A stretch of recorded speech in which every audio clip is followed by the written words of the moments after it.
Well,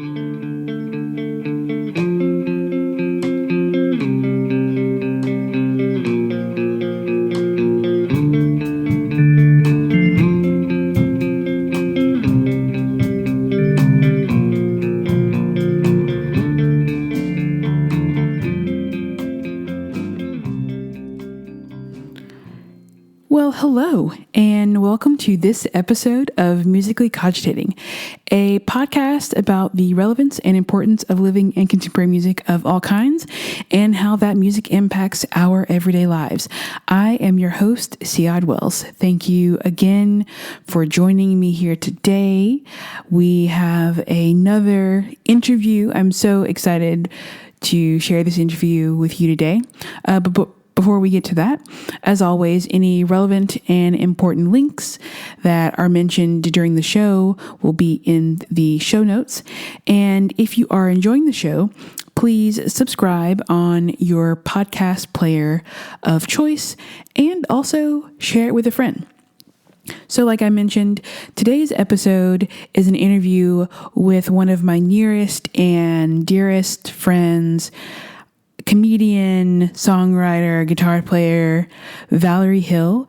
Valerie and I talked for a long time about art, about commodifying our art, about our friendship, about what we do as artists, creators, and all of that good stuff.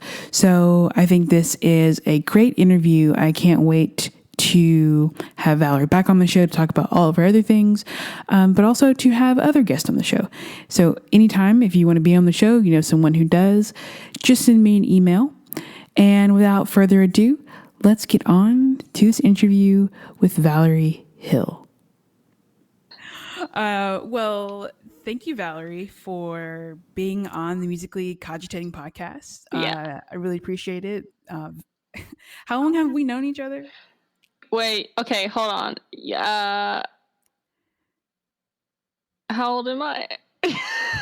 You were 27 because I'm 28. That's right. I wanted to get that in earlier this week. Yeah. It was a goal to get that in very quickly. So it would have been kindergarten, so we would have been 5 when we started, but we would have both turned 6 the first semester. Yeah. So that means if you take 27 minus 5, that would be 22. Yes. Yes. I can see you subtracting in your head. I was just kind of hoping the answer would eventually come to me. Right. As it usually does, right? It just comes to me. Yeah. Uh-huh.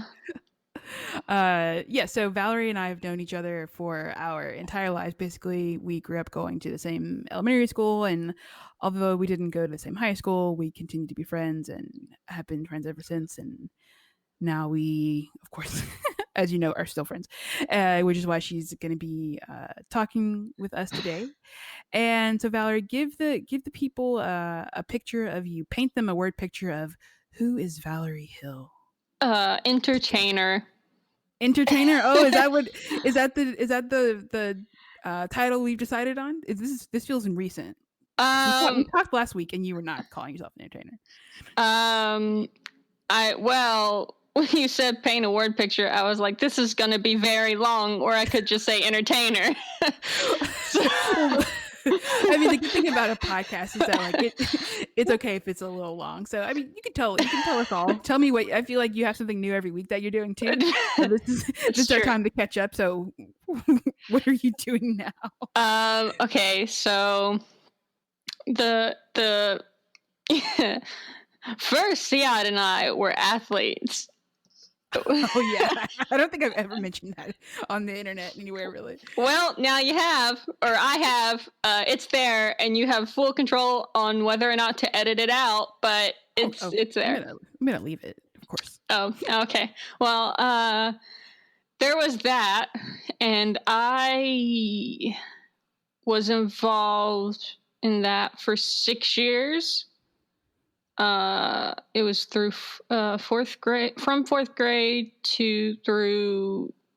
I quit the summer between my freshman and sophomore year. and we played basketball, and then there were a couple years I also played softball in there. And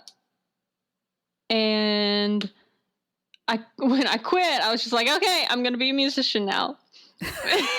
Yeah, I remember this. Yes. It was a very and I thought the decision through seriously. I just don't have a habit of telling people what I'm going to do before I do it. I do think things through.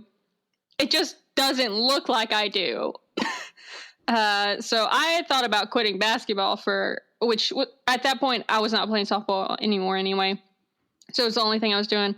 And I had thought about that seriously considering it for 2 or 3 months. And the first time I think I told anybody, it was like a month before I did it and was kind of talked out of doing it. And then after a month was like, I can't do this anymore. Like I walked in, we were having a tournament. We were hosting it at our school that summer, and it was the last day of the tournament. And people still didn't want me to quit.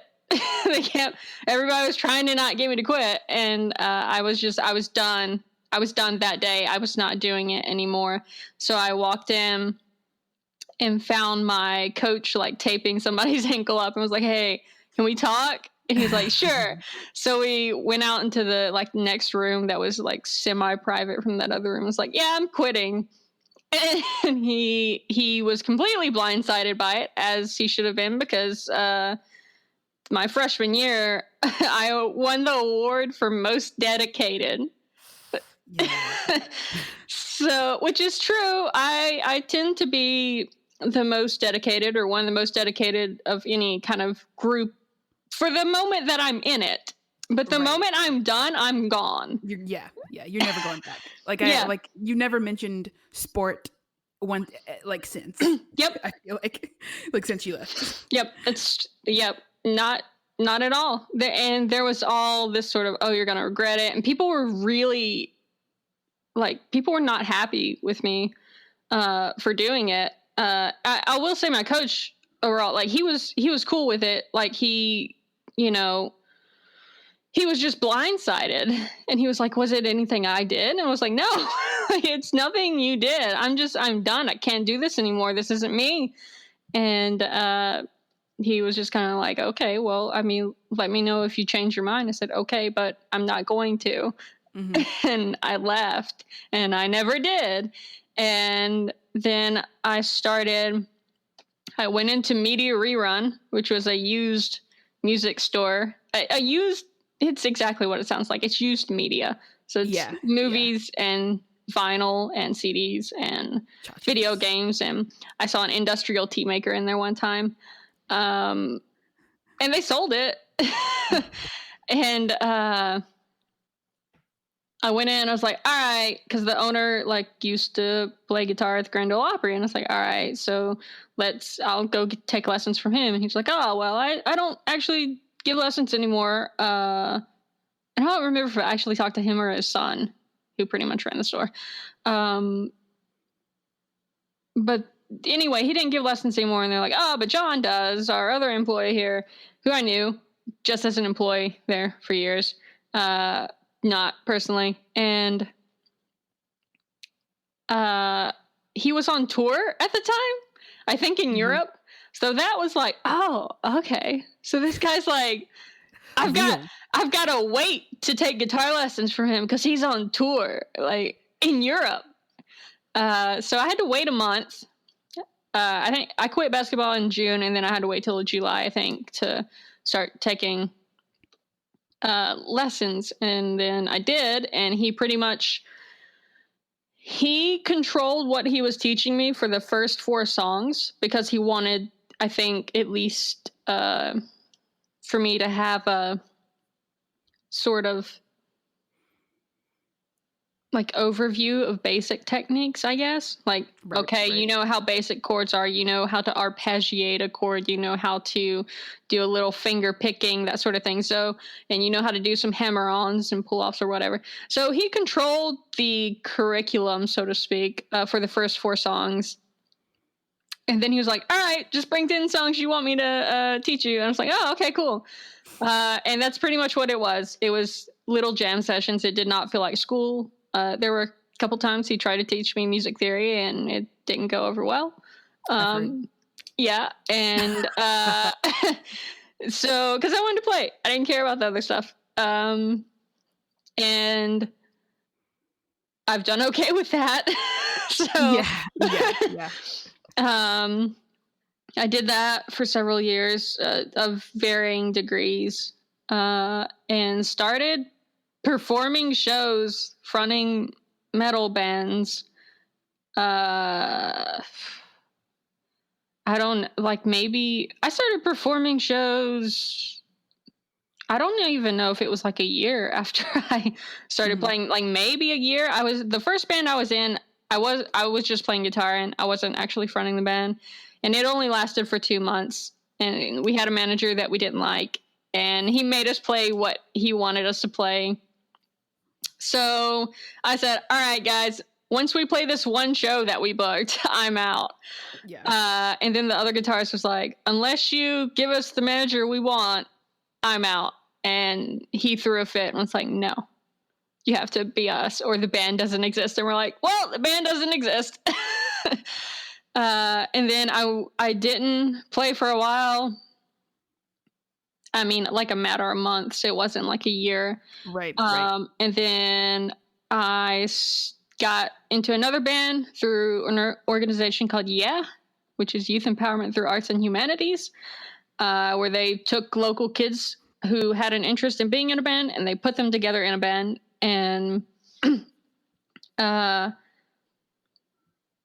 I got in another band, and that band stayed together for 6 months, basically through the time I graduated high school is how long we stayed together.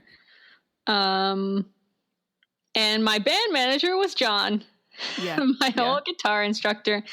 And he guided us, but he definitely was like, he wants us all to like enjoy playing. So he's not going to force us to play things that we don't want to play. He's going to make sure we're show ready, but he's not going to do anything outside of that.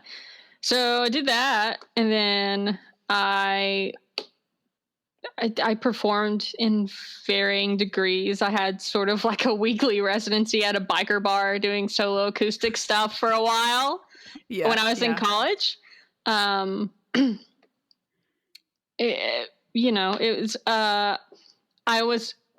I was asked, because I had kind of created a new genre. I was asked to like debut it at the first, I don't know, like it was kind of an open mic night type thing through Raider Entertainment, which was a entertainment organization I was part of in college. On campus. And it was kind of an open mic night, but not like an open mic night where you can just show up and do it. Like you had to, like, it was scheduled out ahead of time. And I said, okay, I'll do it. But the genre was, I've changed the name at this point, but it was merging. At the time I called it Gothic Metal Ballroom Dance Music. I have now changed it to Ballroom Doom because the other is just like a mouthful that takes too long. I didn't realize you had changed the name. Oh yeah, well, I figured like I probably have more doom metal influences. Yeah. So it's more Black Sabbath-y type stuff than necessarily Gothic metal. Also, I feel like anyone who's ever had the label of Gothic metal has been like, we didn't intend to get that. But, and it was just a very like, people would be like, oh, so like The Cure. And it's like, well, The Cure's great and all, but I was thinking more Edgar Allan Poe. So it's never, that's what I meant by Gothic. I don't know, like, maybe a Flannery O'Connor thing, but like, it was not, it was definitely Gothic in relation to literary fields as opposed to, I only listen to Robert Smith. Right. I listen to him occasionally, but it's never been like a I wouldn't say he's one of my top influences. So I think Ballroom Doom is Ballroom Doom. It's got nice like a rhyme thing there. It's less of a mouthful to say, and it's a bit more. I feel like people can probably understand it a little bit more. Yeah, that's totally fair. Yeah. So then, like, you have this new genre. Yeah, and they said, yeah, and, like, what? Yeah, so they said, hey, come debut it at our thing, and I was like, all right, cool. And I was like, what's the setup though? Because it's like an open mic, and they're like, well, what do you mean? I said, well, can I have drums? And they were like, no. And I was like, okay, can I have like electric guitar? And they were like, no. And I'm like, these two things, like rhythm and having an electric guitar, is kind of important to this to make it sound like what it needs to sound like. And they pretty much told me they wanted me to do an acoustic set of this. And so I got a bass player friend of mine to like fill out something of the sound. Did the best we could. And the next week at the meeting, the person who had begged me to do it and like was the head of that particular department in the organization said, well, it's not really what I was expecting. We're like, what? Okay, rude. Okay, yeah, rude. Yeah, rude. Rude, first of all. And second, you took away like very specific components to that. Of course, it's not going to sound like what you expected. You said, I had to play a metal, set without an electric guitar. And without drums. And without drums. You're not leaving. They didn't leave you with, I would say, hardly anything. or at least not in the way that you had wanted it to be presented. Yeah, I mean, like, you're gonna have to understand that it's not gonna sound exactly what you think in your head if you want me to essentially do like a singer-songwriter set. Right. Yeah, exactly. Yeah. So I did that, and that's the only time like I played that kind of music live for a while. And I got more heavily into writing. I took a step back from like performing live because it was too hard to keep a band together, and that's what I really wanted. I did not want to I didn't want to do the solo thing. I only did it because I needed to perform and get on stage, but I knew that's not what I wanted, and I knew there was a lifespan for that before I'd be like, okay, I'm tired of this. So I focused a bit more on writing. I was part of the commercial songwriting program at Middle Tennessee State University. Rick Carnes was my songwriting professor and also kind of the guy that I judge all instructors by at this point. He's also the president of the Songwriters Guild of America, so there's some name dropping. Wonderful, wonderful instructor, wonderful methods, and they can be applied to anything. It doesn't have to be like you're getting on the top 40 or whatever. It can be whatever you want. And basically me creating this genre was a way to like kind of get one over on him. And then when I wrote the first song that like worked, I was like, oh, I'm going to do this the rest of the semester.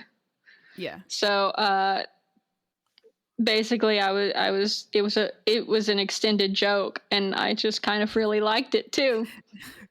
And an extended joke that you like continued to still write in now, because like I mean I know you're writing now, right? Yeah.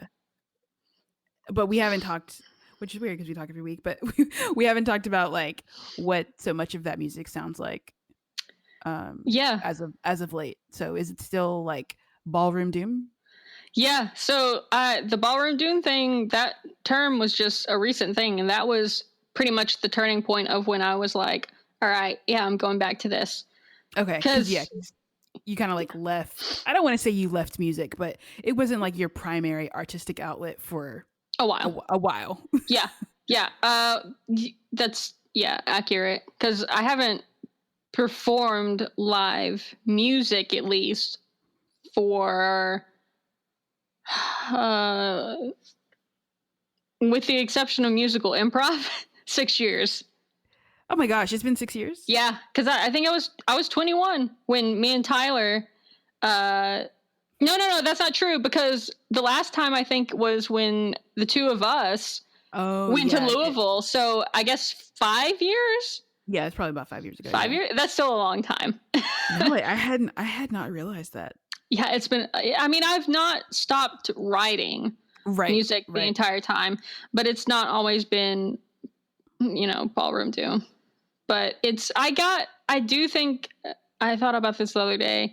I think I got a little too into the fact that I could get analytical about it. And I did. So I was just kind of being like, all right, this song would be good for this, or this song would be good for that, or whatever. If somebody needed me to write a song for them or whatever, I'd do it. But it made me think, like, I think this is the normal way to learn things in a creative format. Like, you do it first and start doing it in the way that you want to do it, because it's fun for you then. And then you find people who can teach you a little bit more or whatever, and you get into doing that. And you learn how, like, the language of it, you learn how to do different things. You learn why different things work. And it becomes fun in another way. People think that takes the fun out of it, but it really doesn't. Just, it's fun in a different way.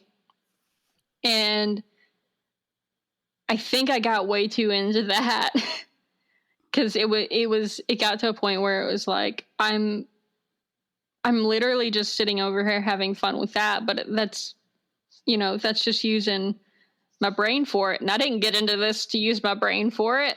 Yeah. Like, that's not what I do this for. And at this point, it's more of me saying, bye-bye, brain. Hello, I don't know, emotional capacity reasons for doing this. And just trust that I know the stuff well enough, like, that I would need to edit in a way that I could. Like, just trust that I know that, and leave all the teaching in the back of my mind somewhere, and let everything else lead. Which at this point is like, yeah, I want to do this again. This is fun for me.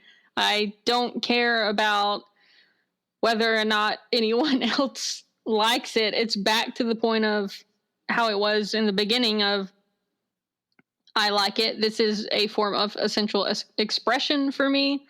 It is essential for me to do it. I hope people like it, but at the end of the day, I care a lot more whether I like it than if anybody else does. So how do you balance, like, trying to create art or music that you enjoy, that you want to share, but also needing to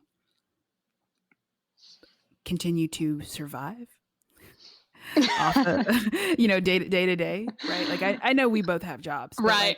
Like, we talk a lot about monetizing our art, right? Commodifying our art, right? And whether or not we want to do that, or, like, we have things that we do. We have art forms that we do make money from, that we don't make money from. So, like, how are you managing and thinking about that? Because I feel like it changes. Which is not a bad thing. It does. Which is not a bad thing. But, like, you do stand-up comedy, or not stand-up, but, like, improv comedy. Yeah. So, yeah, like, where does that all fit in? Well, it changes because we both learn new bits of information. So that's so true. Yeah. Like, we could be thinking about doing doing that. Like, oh yeah. Yeah, it's I don't think it's I wanted to make that distinction. Like, I don't think either of us change based on the fact of, like, we're just being wishy-washy. We find different bits of information and we're like, oh, I could do that. And also immediately, like, I'm glad you were like, oh, we both have jobs. So, like, yeah, that's how I manage. Right. I have a job that is not associated with creativity at all. So that's how I pay the bills. But in thoughts of like monetizing things, I'm back at a point where I'm fine with monetizing everything. Oh, okay. Yeah. Okay. I think honestly, because for a while I was like, oh, I'm fine with monetizing like my comedy stuff, whether it's my improv shows, which really, yes, I get a check for, but improv's really a losing money game still. If you take into like consideration like booking rehearsal spaces and stuff, it's still so far better paid than anything musically in Nashville. But I've done that. I've done like I got some money from being like a stage manager for a sketch show that I was kind of in also. Most of the comedy doesn't actually generate income unless I'm producing it. And like I said, it's still kind of a losing money game, but it's also still kind of cool to get that check at the end. I right now am looking at several different things, but they're on the ground level of things because I've got a parody sketch, like parody crafting show. Make sure you send me the video if you're okay sharing it, because I watched it and I was just like laughing, crying. Like, that was so funny. It's Janet's Crafts, or JKJK. It's hashtag JKJK. And Janet Kraft is one of the characters that I created for my one-woman stage show long before COVID hit. I was supposed to have it in April. Obviously that didn't happen. So instead I wrote it in April about something. Right. Yeah. And all the characters in it, like I could immediately relate with, except this character. So I think this parody show is really more me trying to get a feel of this character to see who are you really, Janet Kraft? Yeah. So I'm doing that. I will send you links to it. I still only have the welcome video up. I mean, that's great. But and because that one takes it. Each video will take like 3 hours to film. Right. I am looking at actually some of the crafts things because I do like working with my hands to see if there's any that I could maybe potentially sell for a few dollars on the side. So there's a possible monetization there as well. But these are all like potentials. That's every sort of attempt to monetize art is like, this is a potential. Yeah. So like, how are you thinking about like going from having 10 potentials to like either 10 things that are making you money, or like whittling that down to 5 things or 3 things? I think doing them. Okay. Essentially just you can think about it forever, and I think everybody does that. Right. Everybody. I do it. You do it. Everybody who ever does any of this does it. And all the people who end up never doing it also do that. Because thinking is, it's very easy to just sit there and think about it. Yeah. And you're almost never going to get the answers that way either. And you're absolutely never going to get the money that way. I think it's a little bit, that's where I'm at right now, is it's better to just go ahead and do the thing. And then your thinking can be sort of how you alter your path if things aren't going a particular way. So that's where I'm at. Just do the thing. And then if you notice something isn't working, try to tweak it. Or if you notice something is working, double down on that. Like do that thing. But yeah, that's right now I've got several things that are really at ground level because I don't have a ton of experience in most of them. Yeah. So really just kind of hoping something pulls through. Because I would like to make money based on creative pursuits. Okay, cool. So, yeah, same. I mean, that's obvious. Yeah. So how are you gaining that experience? Like, because I get into that, like, I feel like I need experience for things and then I'm like doing them, but like, so like, what is what's your process for, gaining that experience to get your art to a level where you feel like you can monetize it or whatever? Well, it depends on the art because being based in Nashville, if the art is music, your goal needs to be just don't pay to play at a place. Right. Or almost like if it's going to be in Nashville, it's like you should move. Yeah. There's there's an underground metal scene in Nashville, but it's like always been underground. Right. Like for decades. And it will be because country music like outweighs. Yeah. If you like the things in Nashville, the money makers, the cash cows for music are country music and contemporary Christian music. That's where that is based. All that stuff is based in Nashville. That's the money making, like it's the pop music of Nashville. That's what it is. So yeah, and what I do is, so anyway, musically is I had this issue of when I was playing in bands as a teenager where I would say I was like, oh, we're like a hard rock, like heavy metal band. Like I would definitely throw hard rock in there because the basic general feel was like the metalheads didn't think I was metal, but anybody who wasn't a metalhead was like, no, you're in a metal band. Right. So, which is not uncommon for like any sort of metal musician who has any sort of pop sensibilities at all in their writing will get that, because like a lot of there's a lot of European metal bands that I don't like. I think Americans would hear it and be like, no, they're just like a rock band. And it's like, no, they are a metal band. The Finnish metal scene is very huge, but I think a lot of that, like if I don't know about metalheads overall, but like probably at least American metalheads, the ones I know, probably like, oh no, they're more like a rock band.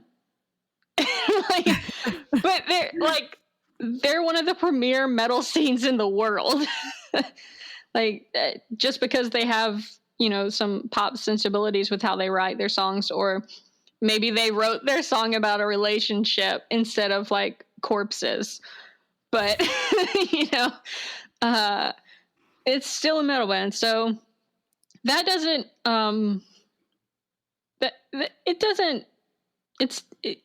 Nashville's not the place for that. Right. Yeah. So I've more got I'm getting ready some songs. I'm writing a new batch of songs and going to record them and do all that myself, I believe, because I do have the skill set, even though it's frustrating because I haven't done it a lot in a while. Right. And I'm probably going to just release some music videos through YouTube and kind of do it that way. That's really what my method is for, I don't know, trying to break through. It's just getting on YouTube and posting stuff and that sort of thing. I'm not even, like, obviously with COVID, we can't go out and I can't go out and play a show right now anyway. Especially in Nashville. But like, even if I could, there's limited places where you can go. And to play a show, to get to a point where you're actually selling a decent number of tickets, you kind of can't play more than once every month and a half.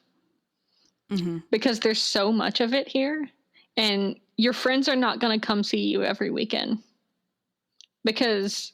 and that's who you're relying on, at least initially, to come see you, is your friends. Right, your first 10 fans. Yeah. Before you get to your like the 1,000 true fan thing. Yeah, exactly. I don't think a musician who starts out in Nashville could get 1,000 true friends, really, unless they had ties, like their parent was like in the music industry, that sort of thing. No, yeah, I agree. I don't think that's possible in Nashville because everything is so. There's so much more demand, so much more supply than there is demand. You're not going to get paid, really. And the demand is so transient, right? Like people are like just in and out of Nashville all of the time. Yeah, and they don't pay attention to like musicians at all. Nope. I met this guy at Improv Fest where like my duo performed. My duo, speak up. And this guy was from Florida, and he had come up to play at the Improv Fest.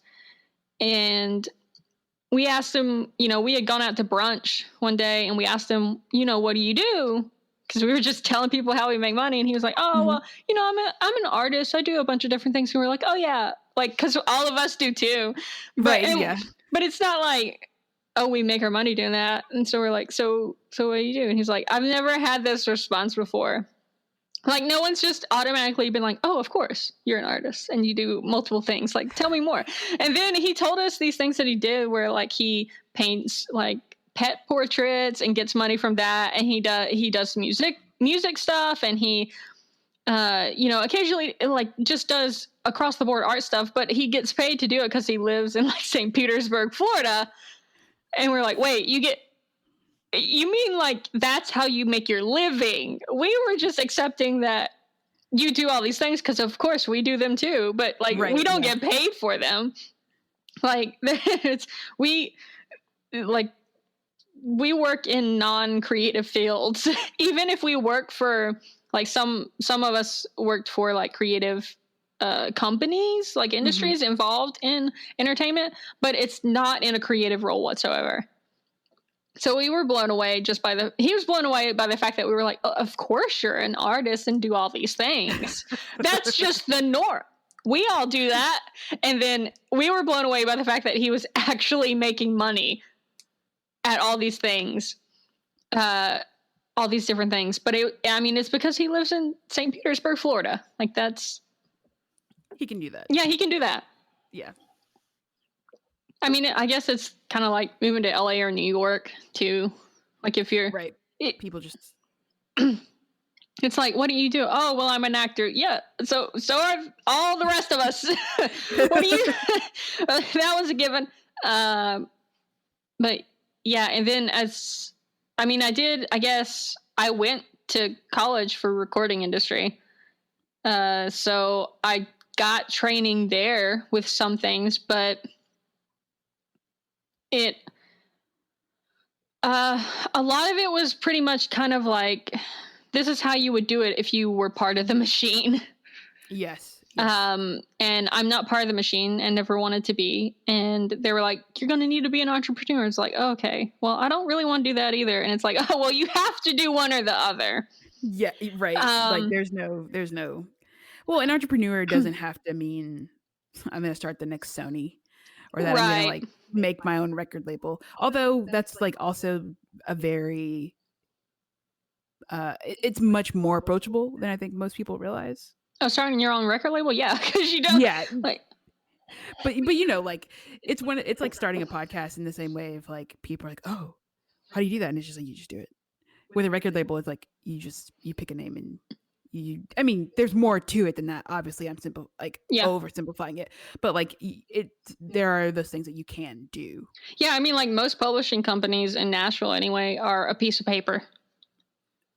They're LLCs. Like songwriters will start their own publishing company to retain more of their money, and then they will outsource like 10% of their wages or whatever, 10% of their publisher wages, not of their songwriter, because they're two different things, to like publishing admin companies. And there are publishing admin companies that make their money just doing like working the Excel spreadsheets to make sure these people get paid.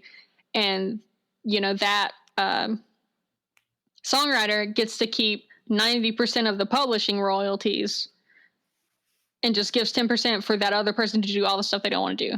So most of the publishing companies, they just choose a name and make it an LLC, and it's just a piece of paper. That's it. That's all it is.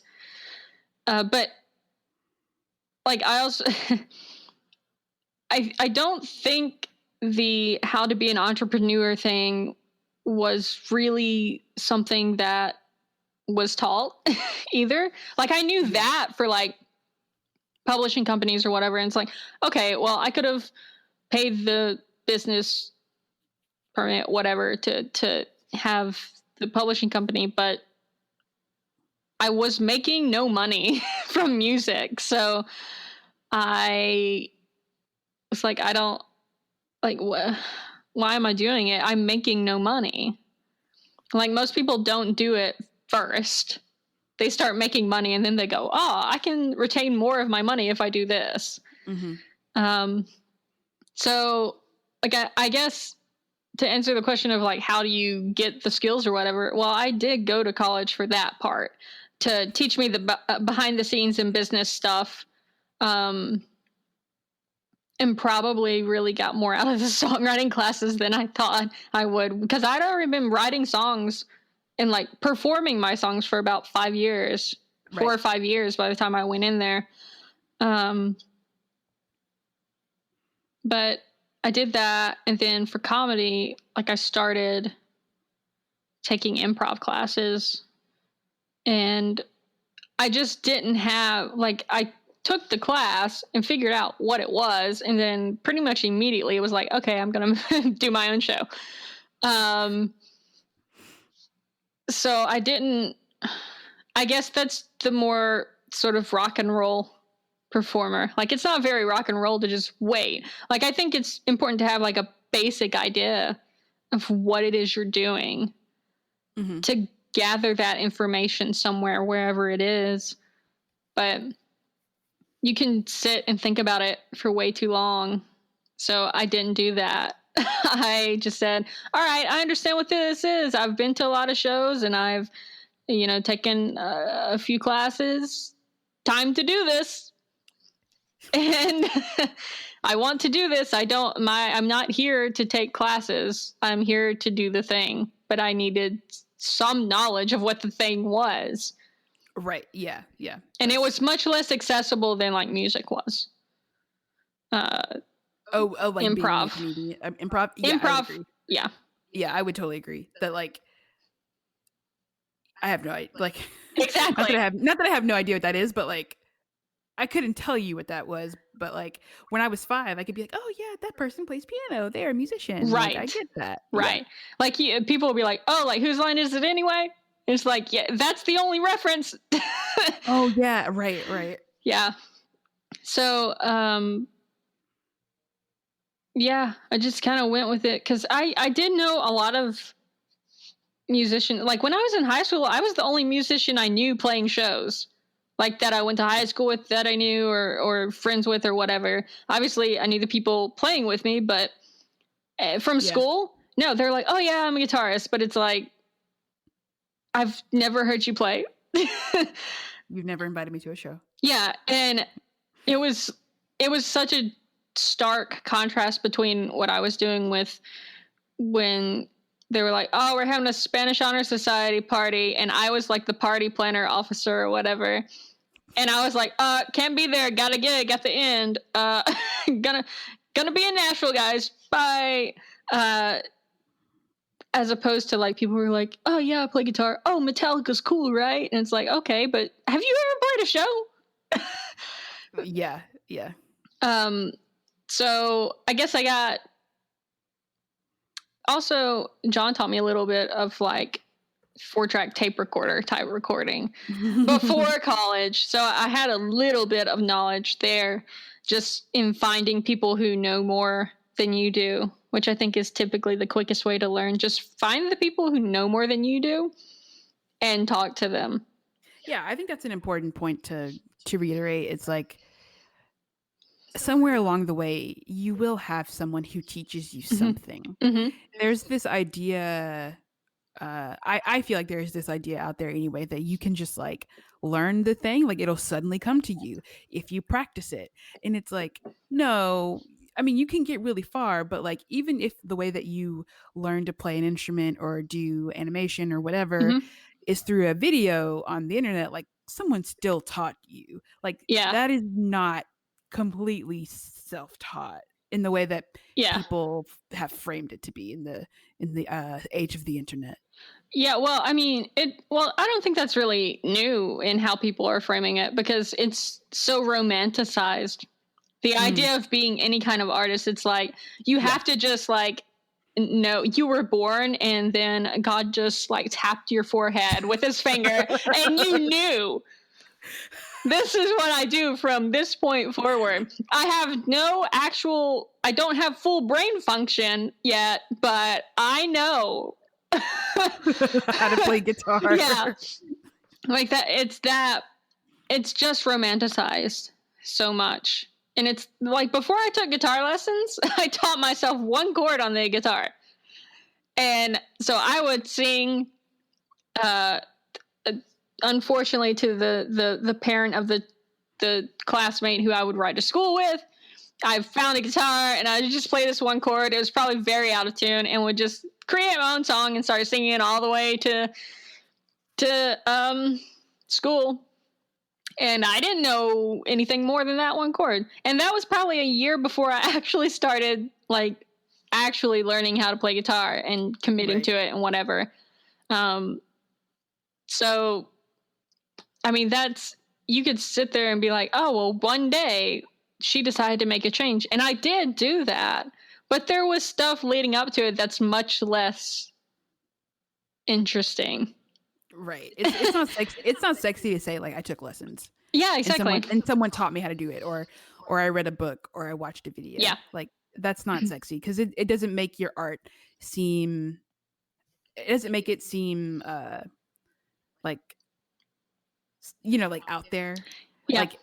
Like people want art to be something that they can't achieve. So they're like, oh, well, you did that. I could never. And it's just like, actually, you could.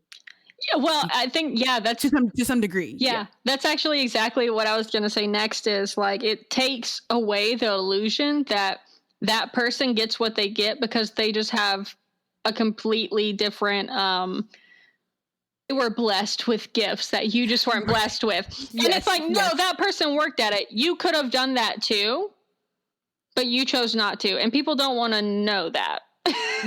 No.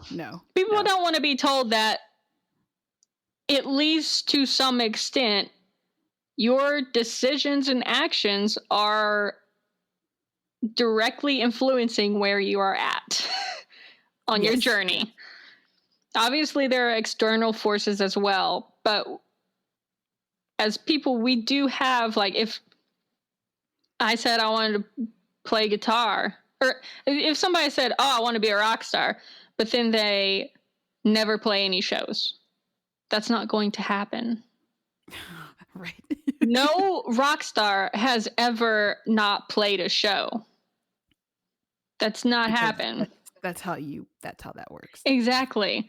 You know, you play bad shows. You play shows that you look back on and go, oh, I wouldn't do that again in a show. Or you go, oh, I accepted that gig and, you know, it really wasn't a good fit for the band. I wouldn't do that again. Or, you know, whatever it is. Like, even with writing, because I've written for so long, I've written songs for so long, which I really started doing long before I was a musician. I would take, because the copyrightable parts of a song are lyrics and melody, and I would like take a word or phrase, and I would write an entire song about it, and it would be like there was a melody to it, and I had the lyrics. And as a child, I was doing this, and I didn't understand really what I was doing. I can remember like I couldn't have told you that I wrote a song. I didn't even know that's what I had done, but I did do it, and I did it several times. And I can remember like copying like Bon Jovi lyrics down into a into a notebook. But there's always like the rock star didn't get to being the rock star by always being great. And people don't really want to see that because that makes them have a harsher, maybe look a little bit more harshly at the choices they're making, where it's like, oh, I'm in this situation that I don't want to be in, and I continuously don't do anything to get out of this situation. Or I continuously, like, I really want to learn how to play a guitar, but I've still never bought one. Yeah, right. You do have to put in the work, and it's like you said, it's not sexy. We want our rock stars to be sexy, and it's not sexy for them to be like, it's a job. It's a job. Yeah. Like art is a job. Like even if we don't get paid from it all of the time, like it's still a job. Right. And America is very like, we don't see artists as jobs. Like I think there are people who would see Ariana Grande and be like, that's not a job. Like, but it is. Oh yeah. It's totally a job. Yeah, it very squarely fits into the like she works at that. Yes, exactly. And she's good at it, and she has skill, and she's trained. She has trained skill, right, to do the things that she does. And we can go on and on about how much money she makes from that, but I do believe that art should be, funded, compensated. And, compensated. And yeah, yeah, and it's like it's very. It's not like that all over the world, you know. So it's very like much in America. It's why don't you get a job, or why? Oh, they're a musician, but it's like okay, but they work full time and they do this in their spare time. So they've essentially got two jobs, whether or not you're giving them money or not. And you won't spend $5 for a ticket, like. Come on. Yeah, we got to be better about that. Yeah. It's it's very much there's sort of like a you can't win. You can't win because people see it as like a hobby or like you wasting your time, but at the same time they praise rock stars and it's like so strange. You still don't see them as having a job though.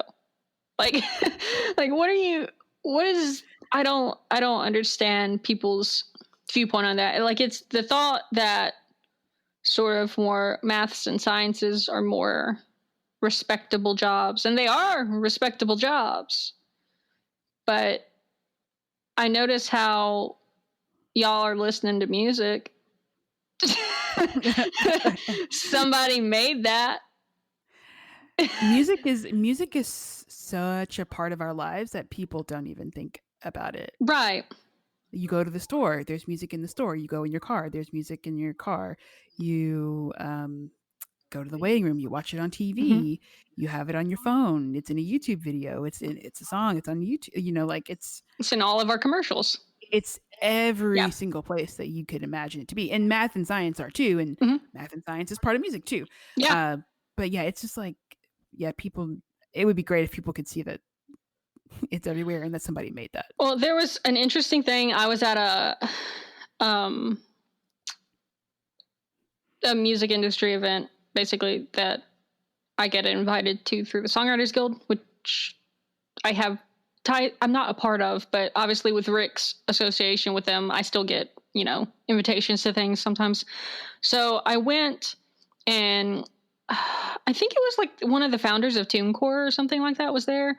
And he made the point of, like, obviously, like, people are very flippant about like not wanting to, not flippant, but they like don't want to pay for music because they don't think they need to or whatever, whatever method it is. He was like, and they'll like take people's songs and use them in different areas. Like, oh, I'm going to use that for my video. Well, did you get permission? No, you didn't. You know, people won't think twice about doing that. But his point was, people have this idea that, oh, it's just writing a song, whatever. Like it's like this sort of hobby thing. But if it wasn't hard, why don't you just write the song? Like that. I mean, instead of stealing the song, if it's really not hard, just write the song. Write one. And like that's really the point where it's like, oh, see, people, it's not so easy now, is it? You thought it was, and you have this idea that creating art is just very easy, but if it was, you just create your own. Right. You wouldn't need to buy anyone else's. You would no one else's art would spark joy for you. Exactly. You wouldn't need to steal anyone else's, you know, for your profit. Like if you're using it in your video, that is for you. Like, you know, just write the song. But yeah, I'm not fond of how we view art. Like there's a sort of with more technical fields where like, oh, okay, well, you go study this thing and you do it, but it goes back to that sort of thing. It's not sexy to believe that your rock stars had to study what they do. Yeah. Yeah. And it's like, no one thinks, like people aren't like, oh, maths and sciences, that's so sexy. Like it's no one's putting that label on them. Like maybe on doctors, but it's after the fact that they put that on there. So, and that's only because of how much money. Exactly. It's a money thing. That's totally a money thing. Cause it's not like, yeah, it's, oh, they make so much money. They're a doctor. It's okay. That lab researcher? You think that just turns you on? No? Okay. Well, I don't know. That's totally a money thing. But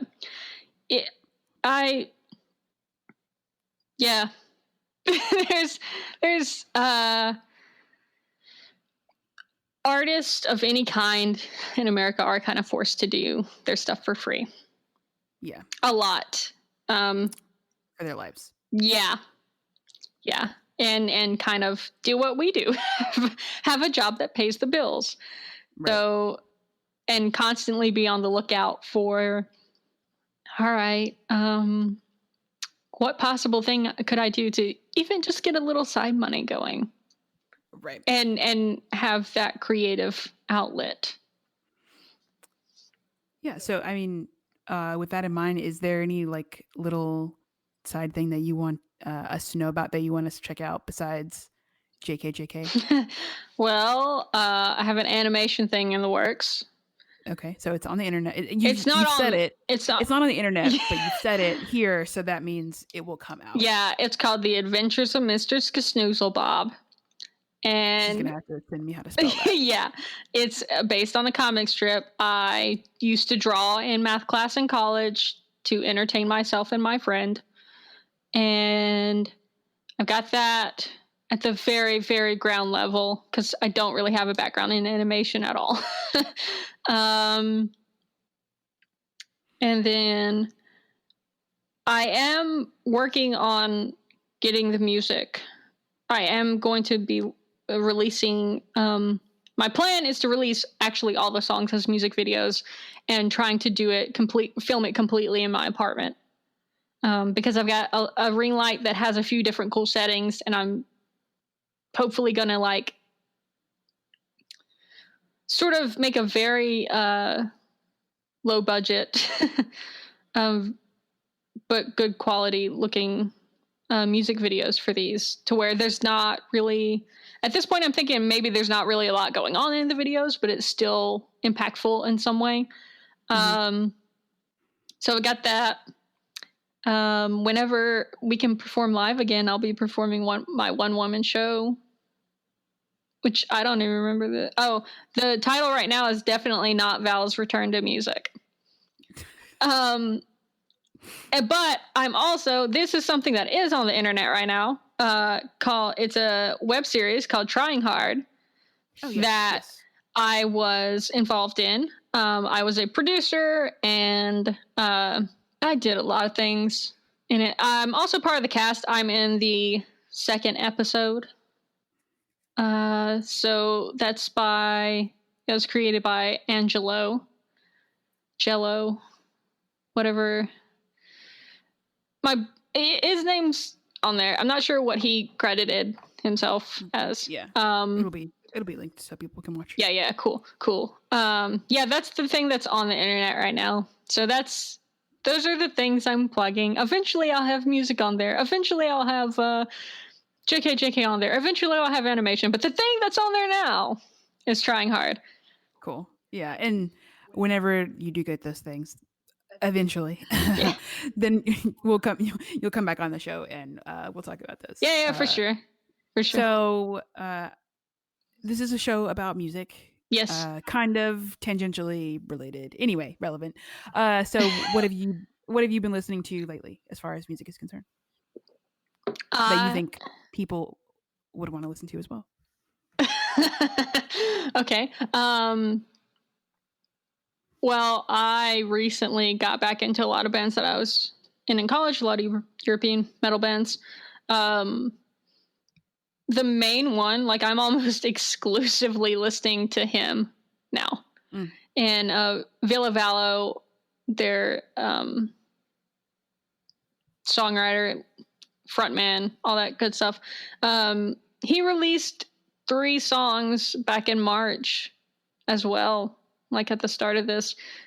So I've been listening to one of those a little bit obsessively too, and I've just been pretty much like I have all the HIM CDs, and I've just been like popping them in my record player, and they're playing continuously. Like it's just all right. We finished this one. Time for the next one, and just those 8 albums mostly.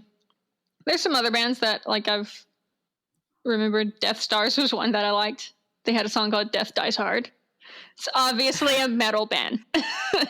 It's how do they describe themselves? Glam death or something like that. It's very I don't know, like Kiss but darker. Okay. Within Temptations, like a huge band in Europe that's really sort of symphonic metal, Epica's symphonic metal. But most of what I've been listening to really is HIM and other Finnish artists who are performing in Finnish. So I don't know them well enough yet. I'm just trying to learn Finnish. Yeah. And Agents is another Finnish band. Ville Valo and Agents, they released something, but Agents is also a band separate from HIM. And there was like a singer that used to sing with him that I'm not, Rauli, something like that. I don't remember his name exactly, but mostly I'm just listening to like his stuff and that band stuff because it's the closest to kind of what I want to do. He's very Edgar Allan Poe influenced as well. So that's probably why. Thanks so much for coming on the podcast. It was fun to get to talk to you on the podcast, even though we talk every week. Yeah. So it was really just like we were catching up as always. Yeah, this doesn't feel different. No, so it's been so much fun. So thank you to Valerie. All of the things that she mentioned will be linked in the show notes. Eventually. Eventually. And we will talk to you all next time. Bye. Well, that was an interview with Valerie Hill. Thank you so much to Valerie for joining me here. That was awesome. As always, don't forget to follow the podcast on social media and on the website. You can also find the Musically Cogitating newsletter where you can subscribe to receive regular updates, and additional bonus content from the show. If you're listening to the show on Apple Podcasts, please give us a like, rating, and review, as it helps me to make the show better. And now you can also support the show by buying us a coffee or buying us a book using the support the show link in the show notes. Well, that was all for today, folks. I will be back in 2 really short weeks with the next episode of the Musically Cogitating podcast. Until then, bye-bye.